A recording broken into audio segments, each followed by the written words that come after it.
छत गिर जाता है, बच्चा मर जाता है, उस पर जवाब देने वाला कोई नहीं है। भजन लाल शर्मा क्यों नहीं जवाब दे रहे हैं? बोलिए ना आप। भड़काऊ भाषण देने से अच्छा है कि सामाजिक बात कीजिए, दोनों पक्ष का बात लीजिए, अच्छा है। सनातन धर्म किधर दिख रहा है? हम खोजेंगे सनातन धर्म, कहाँ मिलेगा? ज्यादा दिखा दीजिए सनातन धर्म। धर्म किसका नहीं है? धर्म तमाम लोगों का ना। धर्म किससे लिखेंगे? हिंदी के वर्ड से लिखेंगे। हिंदी के वर्ड से भी अल्लाह लिखेंगे, आराम भी लिख सकते हैं, राम भी रहीम दोनों लिखेंगे। ये सोचन शक्ति की बात है। जब अब तक अपना विचार नहीं बदलिएगा तो भड़काऊ भाषण ऐसे ही देते रहिए। जिस अंबेडकर की बात करते हैं, कितने अंबेडकर के वसूलों पर चले हैं, कितने लोकतंत्र का अंबेडकर जो लोकतंत्र बनाया था, जो कानून बनाया, उस पर कितने चले? 75 में चले क्या? इमरजेंसी लगाए थे। नेहरू जी क्या अपने बलपन में प्रधानमंत्री बने थे? चोरी करके बने थे। और इससे पहले आप बता दूं, मनमोहन सिंह जब हटने लगे तो उससे पहले 123 प्रॉपर्टी वक्फ बोर्ड को दे दिए।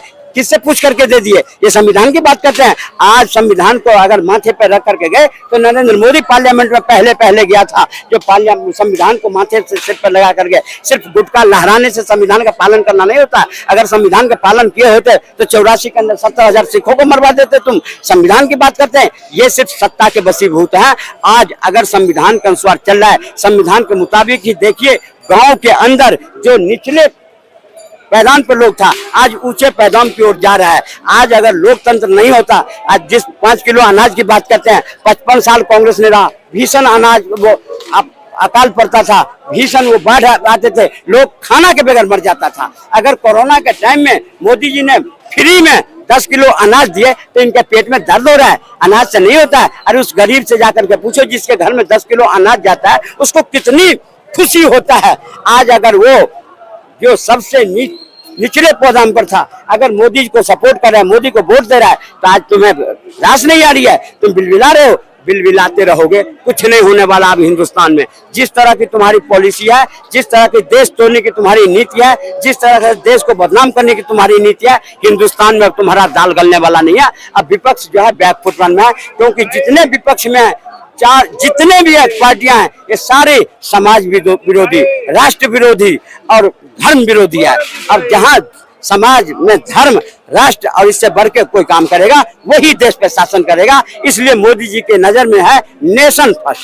सोनम वांगचुक का इतना कसूर था कि एनएसए के तहत उन्हें गिरफ्तार किया गया? क्यों नहीं किया गया? क्यों नहीं करा जाएगा?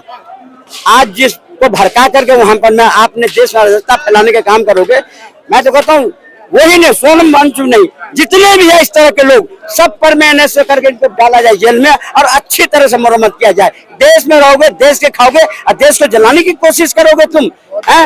ये नहीं चलेगी देश में। क्या नेपाल समझ लिए क्या? भारत को जितनी नेपाल की जनसंख्या उतने एक जिला की जनसंख्या है। और वहाँ के जो युवा है, वहाँ के जो जनजी है, उसको कोई काम नहीं है, उसको कोई रोजगार नहीं दिया, और जो कट्टरपंथी थे उस पर हावी हो रहा था। तो जो नेपाल के देशभक्त युवा थे, उनने उस ओली को मार के भगाया और मोदी आज वहां कर रहा है। और यही भड़काने की कोशिश करे। क्या हमारे युवाओं को, हमारे जनजी को राहुल गांधी इतना कमजोर समझ लिए? जो 55 साल तुमने मूर्ख बना करके रखे, आंख पे पट्टी बांध के रखे। आज अगर मोदी के टाइम में स्टार्टअप इंडिया, अब नौकरी क्यों मांग रहे हो? नौकरी देने वाला बनो। इस ढंग से बना रहा है तो तुम्हारे दाल गलने वाले हैं। आज बहुत कोशिश की, तेलंगाना में निकल गया भूत, उन्हीं की सरकार थी ना, वहाँ सारे एबीवीपी के जीते, कर्नाटक में उनके सारे एबीवीपी के जीते, दिल्ली में जीता, लखनऊ में जीता, पटना में जीता। ये भारत का नया भारत का जनजी है।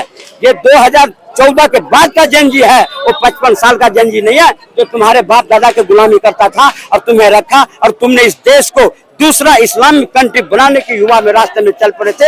अब ये भारत का वो युवा नहीं है जो 120 करोड़ टैक्स के पैसों से खाएगा और 120 करोड़ लोगों को मारने की, उसकी बहू बेटियों को छेड़ने की उस बात करेगा। इस देश में बर्दाश्त नहीं किया जा सकता। आपने सोच लिया ना, उन्होंने बरेली में तो यही सोचे।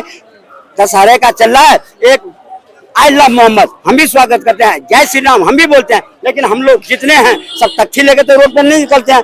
ये आई मोहम्मद तो एक बहाना था, असली तो भारत को जलाना था, जिसको योगी आदित्यनाथ ने समझ लिया था कि आग की चिंगारी कहां से चली, अगर वही नहीं कुचल दिया गया तो ये फन फैलाएगा। और उन्होंने कुचल के दिखा दिया कि कैसे होती है अब भारत में एनडीए की सरकार, और दिखा दिया ना उन्हें।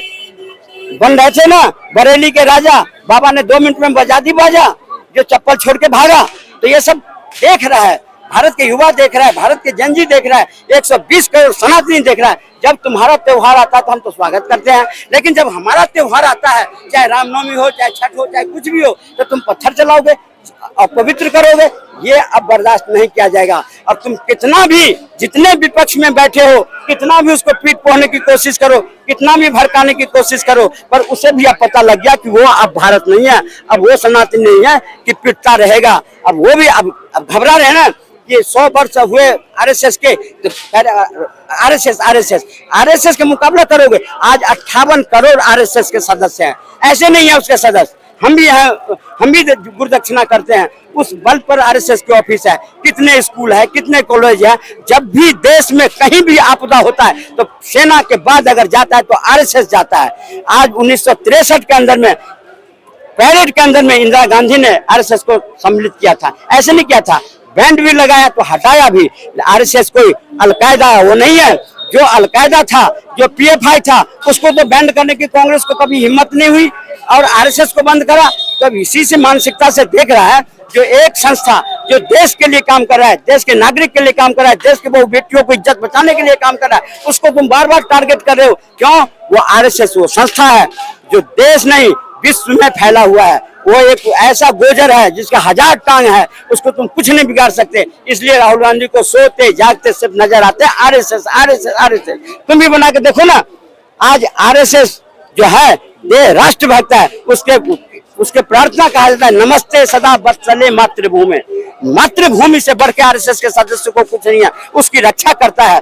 आज उसके जितने भी, चाहे कोई प्रधानमंत्री हो, चाहे गृह मंत्री हो, चाहे जिस पद पर जो है, उसको राष्ट्र प्रेम, नेशन फर्स्ट, पहले नेशन, उसके बाद कोई काम। तभी तो आज लगातार सरकार बन के आ रही है। और ये रास नहीं आ रही है हिंदुस्तान में जो कुछ जिहादी किस्म के लोग हैं, जो हिंदुस्तान को जलाना चाहते हैं, इस हिंदुस्तान को बांग्लादेश बनाना चाहते हैं, नेपाल बनाना चाहते हैं, उनकी दाल नहीं गल रही है तो वो परेशान है। उस परेशानी से कुछ नहीं होने वाला है। सरकार तटस्थ है, काम करता रहेगा। अगर राष्ट्र के प्रति प्रेम होगा, माल्यार्पण किया जाएगा। राष्ट्र के प्रति अच्छी सोच होगी, स्वागत किया जाएगा। अगर राष्ट्र के प्रति तुम्हारा जरा सा भी घिनौना हरकत होगा तो अच्छी तरह से पिछवाड़े लाल कर दिया जाएगा। आइए जी।